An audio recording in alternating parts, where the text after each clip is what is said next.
1, 2, 3. She watches them cover magazines and TV screens, wishing she could be more like them. And in her eyes, there is more to life than becoming someone people admire for beauty. And so at night she stares at a window, wishing she could change. In all the wrong places, you're beautiful. You're beautiful. You're beautiful. I just love life. I love life. You know, so many people come and say, how come you smile so much? And I'm like, well, it's a long story. The irrepressible Nicholas Wojciech.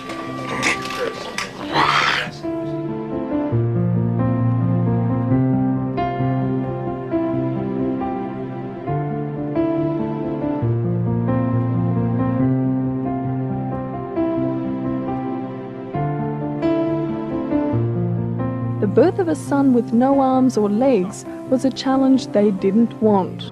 My dad was saying that he was, you know, his head was next to my mum's head as I was being born, and he saw my shoulder, and he just went pale. He was hoping my mum didn't see me because he saw that I had no right arm. And my dad had to leave the room, and he couldn't believe what he saw. And the doctor came in, and my dad said, "My son, he has no right arm." And he says, "No, your son has no arms or legs." And he said he nearly fell on the floor. He couldn't believe it. And the whole church was mourning, you know, like, why would God let the pastor's son be born that way? And my mum, at first, she didn't want to hold me. She didn't want to, you know, breastfeed me and all that. She just felt very uncomfortable for the first 4 months. And it took them quite a while before they could trust in God that He didn't make a mistake, that He didn't forget them or me. I really couldn't believe it. I just thought it was a bad dream. I thought I'd just wake up any minute and it's all over. But so I wasn't sure whether I was going to take him home. And I didn't think I would be up to looking after him.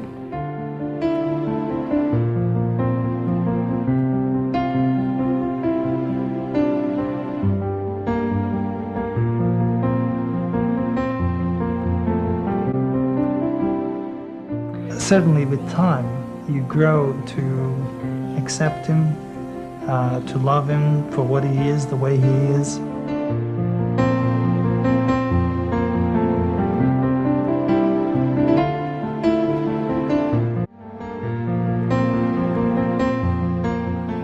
Through a combination of technology and sheer willpower, Nicholas is successfully driving his way through his 6-year-old world.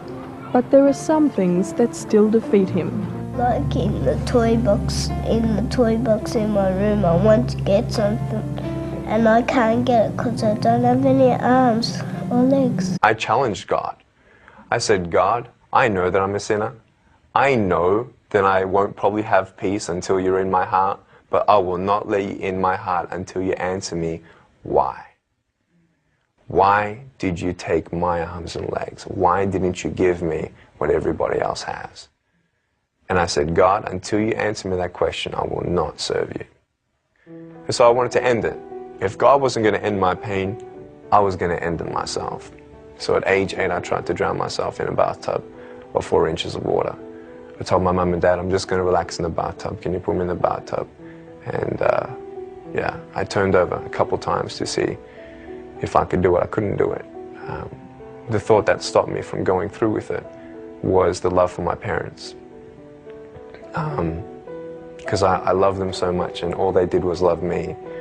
And I thought to myself, if I actually went through with this, I pictured my funeral, I pictured my parents, and all I saw was guilt on their shoulders, that they couldn't have done more. And he regards himself as normal, just with a few bits and pieces missing.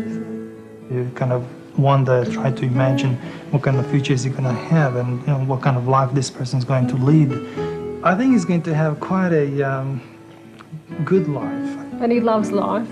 and he rises to the challenge. He works out his own ways of doing things and surprises me constantly.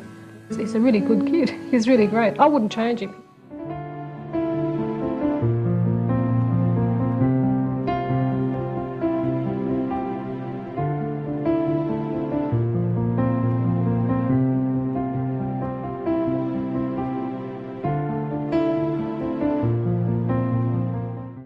Then one day, Nick's mother had him read an article about a severely disabled man. And that man's story made a huge impact on Nick. I have a choice to either be angry at God for what I don't have or be thankful for what I do have. And my mum, she said, Nick, God's going to use you. I don't know how, I don't know when, but God's going to use you. And those seeds started penetrating in my heart. And that's when I started seeing that there is no point in being complete on the outside when you're broken on the inside. And I found out that God can heal you without changing a circumstance. Cherie Long is Nick's fellow school captain. Together they say they can make a difference. I think we'll be great school captains, and I think we'll make a better place.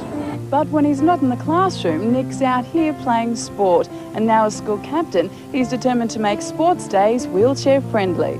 We can have disabled wheelchair races, and you know, so they get involved too. And I was really left out last year. But not in the playground. As strange as it may sound, Nick's the resident handball champion.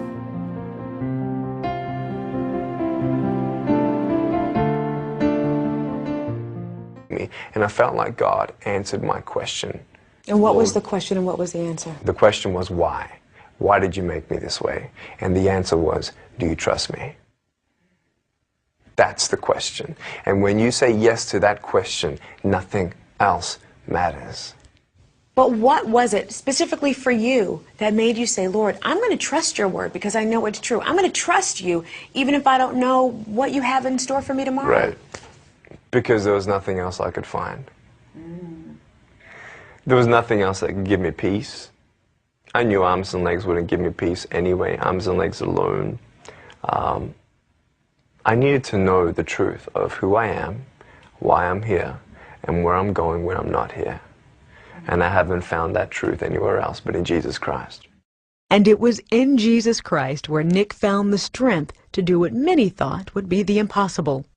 It's so hard to be strong when people constantly say, you're not good enough, you know, go away, you know, we don't want anything to do with you. Nick, you're a nobody. Nick, you can't do this. Nick, you can't do that. Nick. In life, if you don't know the truth, then you can't be free. Because then you'll believe that the lies are the truth.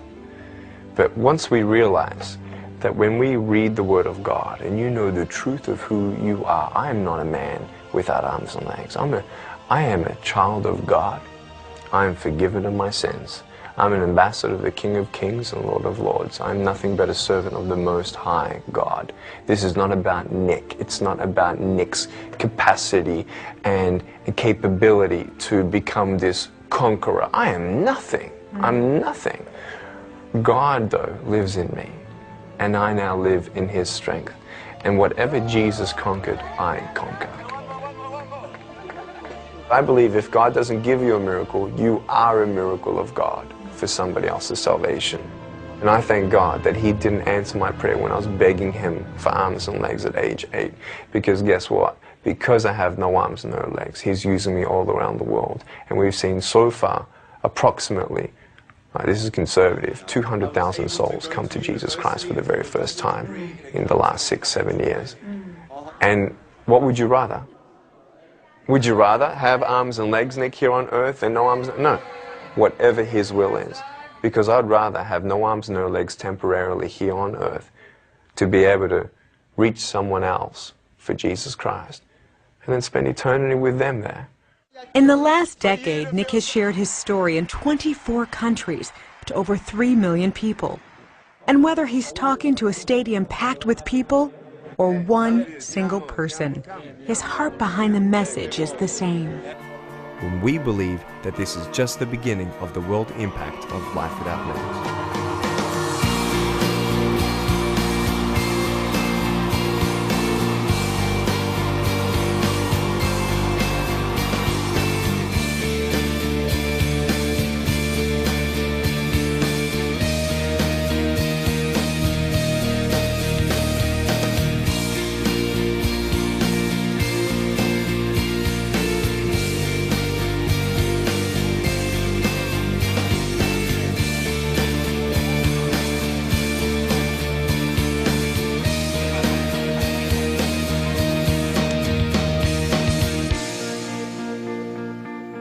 circumstance you're in, that God is with you and to fear not, and He's going to give you enough strength to get through any circumstance. That we can be thankful, that we can be rejoicing always, for we know that God has given us salvation, an assurance of salvation through Jesus Christ. That's why He's the name above all names. What if God didn't give me arms and legs because you needed to see me? I thank God if that's the case. In fact, I'll tell you right now, it is the case. Because you're seeing a miracle right now, right in front of your eyes. That purpose is key. Because your life without purpose is a life without meaning. A life without meaning is a life without hope.